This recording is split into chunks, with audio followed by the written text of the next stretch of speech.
Do you have memories of coming back from school to log on to fights in Barbarian Village? Of trying to deal with the King Scorpion bothering you in the Dwarf Mine because you were still below level 65? Of looking at awe in people with full rune or a dragon chain body? I last played RuneScape more than a decade and a half ago.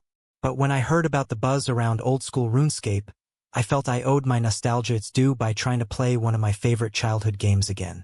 But though old-school RuneScape does scratch that nostalgia itch of fighting the spooky Count Drainer again, some things are not the same as they once were. Perhaps one of the biggest differences is that you can now pay for membership with in-game money.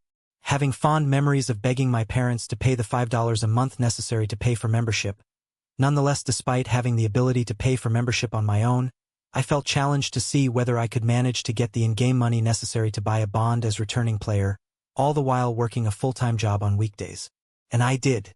Having played old-school RuneScape as a returning player for more than 100 hours now, having completed all of the free-to-play quests, and having obtained the necessary 15 million as a free-to-play player, I've decided to share with you the insights I've gained about what worked and what didn't while grinding for my first 15 million coins in what I've dubbed the GOLDMAN Challenge, the quest to obtain a bond as a free-to-play.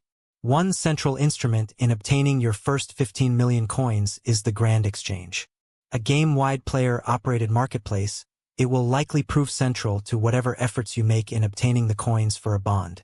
However, for new, free-to-play players, access to the Grand Exchange is not immediate. Rather, a player must have played the game for 20 hours, have earned at least 10 quest points, and have earned 100 cumulative levels. Given the importance of the Grand Exchange in GOLDMAN mode, part of this guide will also be concerned with how to unlock the Grand Exchange as a Goldman.